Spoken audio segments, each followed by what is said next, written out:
Okay guys, it's been a while. It's been a while since I've done any kind of video. Been lots going on at home, lots going on with the family. A couple of medical issues having to deal with. Took me out of commission for a while because of that. I was a little bit nervous about going back into the whole woodworking thing.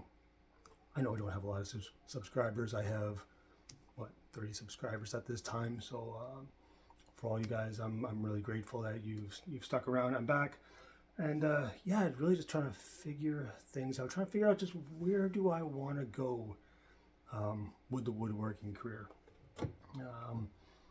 Yeah, I mean, you watch a lot of the woodworking shows, and people are making epoxy tables. I've made the epoxy tables. I've tried doing the YouTube videos, doing the standard things like here's your little trinkets, here's your coasters. Everybody's done coasters. Everybody's done the epoxy coasters. And some products sell, some products don't sell. Do a couple of tool reviews. I really don't want to go into the whole tool review thing. Is it okay? Yeah, like the tool reviews might be fun, but yeah, you might get sponsorships from them. You get people send you all kinds of great and wonderful tools to try out, but really, is that really what you want? That's kind of where I'm at right now. It's like, where in my journey do I want to be? I've got a lot of power tools. I've tried doing the whole power tool thing. Again, making coasters, making what do you call those things? Cutting boards. See the little knife action? Yeah, cutting boards.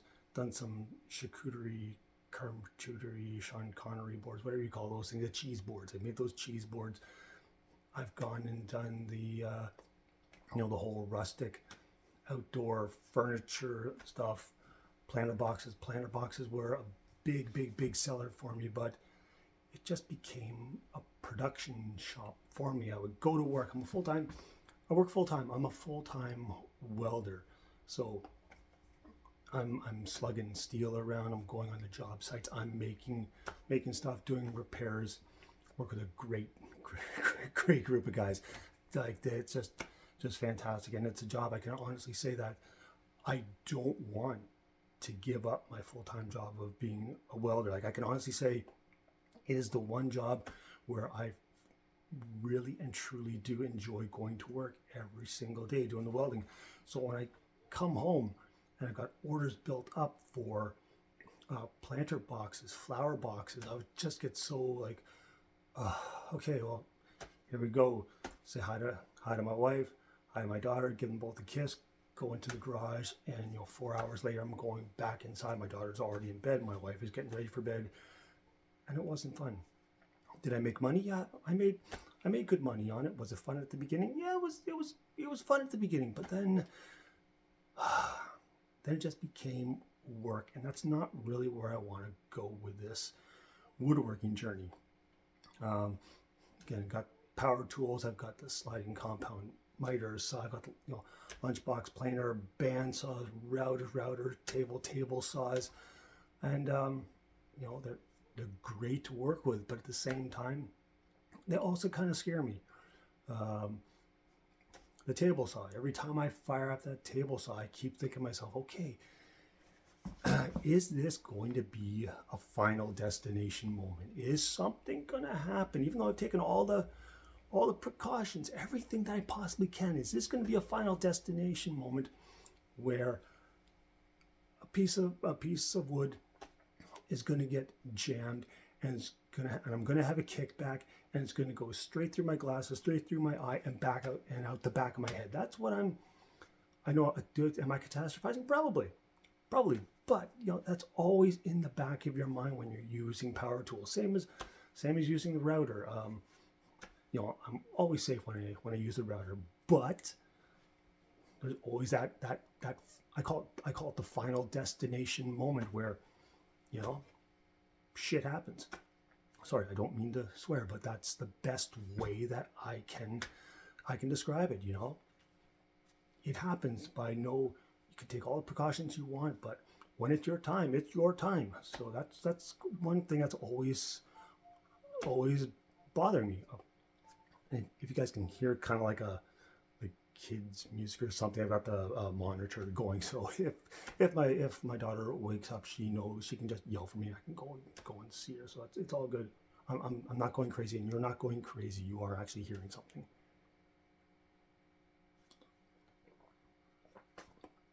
So now that brings me to my next point. I'm also freezing out here in my garage. I got my heater on it, or I got the heater there. Heater's not on because it's going to make all kinds of noise, and I don't want to do that. So I guess where do I want to go in this woodworking journey? And I keep thinking to myself, maybe going the traditional way might be a good way of doing it. I've been interested in doing more traditional woodworking. It's a lot longer of a process. I mean, if you're going to cut something, instead of using a table saw or a sliding compound miter saw, you go and get a hand saw, or you go and get a tenon saw, or you go and get a dovetail saw, some kind of saw. Now, I don't have all that equipment. I mean, I do have a vintage hand saw. Don't even know where my tape measure is.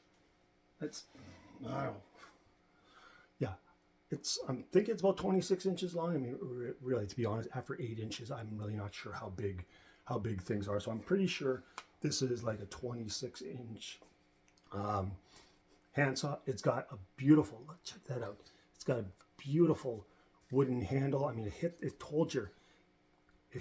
fits in your hand just perfectly. So this is clearly not like a Home Depot saw, or I know it could be a Home Depot saw from like 30 years ago. I don't know.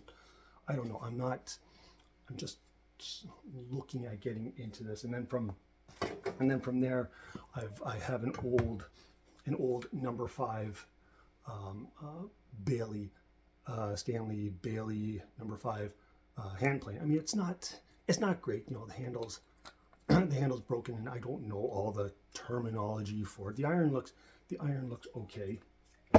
And then I went out and bought myself a number Spear and Jackson number 4 smoothing plane. So I've got the number 5 jack plane. I've got the number 4 smoothing plane. I've sharpened up the blades. Interestingly enough, on this one, the sole, the body, the flat portion this flat portion here is actually pretty flat. There's a couple of spots where I can just see light going through it. But again, I mean, I watched a few videos, a few traditional woodworkers on it, and they all basically say the same thing. Like, it doesn't have to be, the whole sole does not have to be perfectly flat. There's certain, you can have some light showing through. So I'm looking at that, and I mean, I'm still going to use the electric drill, battery cordless drill. I don't have the old corkscrew here. It looks like I'm freaking mixing up something. No, it's a corkscrew style. So that's kind of where my head is at right now. I'm more interested in the in the journey of woodworking. So yeah, I think I don't know. My heart, my everything is telling me to go like the traditional methods, following the steps of people like Paul Sellers. I almost said Peter Sellers. No, that's the Pink Panther. Paul Sellers, Rex Kruger, great person to watch on YouTube. Very knowledgeable. Same as Paul Sellers. Very knowledgeable. Johan Reardon. He's Irish. He's got like 1.5 million subscribers. So these guys all know what they're talking about. So I'm thinking this is like the route that I like to go, and I actually like to invite all of you onto that journey. Now, I'm not going to be able to post videos a lot, but as I make progress, as I start doing things, I want to invite everyone along on this journey with me, so you can see the progress. You can see the stuff things that I've purchased to try and start doing more traditional woodworking.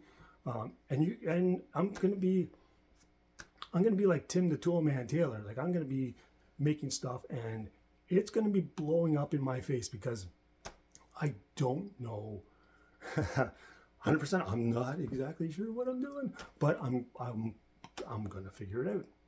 I'm a smart guy. I like to think I'm a smart guy. I'm probably not that smart, but I like to think in my head I'm a smart guy, and I should be able to figure it out. And with you and with everyone out there watching and giving me constructive criticism or in feedback, I think we can do this. I mean, I think like this is going to be a journey for all of us. I want all of us to be involved in it. I want you guys to be here with me as we go ahead and start on this journey of traditional woodworking. So, I got my broken ass number 5 Bailey plane. Have to figure out how I'm going to fix that handle. I don't know if I'm just going to go out and get a new one, or start traditional woodworking by going out and buying a plastic handle. Yeah, that's smart. No, I might actually try and make one of these handles. And I got the number 4 smoothing plane, and I got my saw. I have no idea if this saw is sharp. I mean, it feels sharp, but it could be dull as anything. Like to get the handle refinished. We're gonna start slow. I don't have a mallet. Everybody said, "Oh, you gotta make a mallet." Okay, fine. I'll probably make a mallet. I'm gonna go and get some hardwood. Yeah, and let's do this. So, guys and ladies, like I refer to everybody as guys. So, ladies, I mean, yeah, I mean no offense. I offend everybody, but I mean, I mean no offense. So, yeah, I think I'm just gonna stop there. So, everyone, again, thank you. I think this is the way that I'm gonna go. Again, it's I don't know. I've been doing this for not a long time. Doing this for 4 years now, and yeah, gotta try and get some kind of focus going. And I think, you know what? Let's give this a shot. So, everyone, thank you for being here with my ramble. And yeah, you know what? Let's do this. Thanks.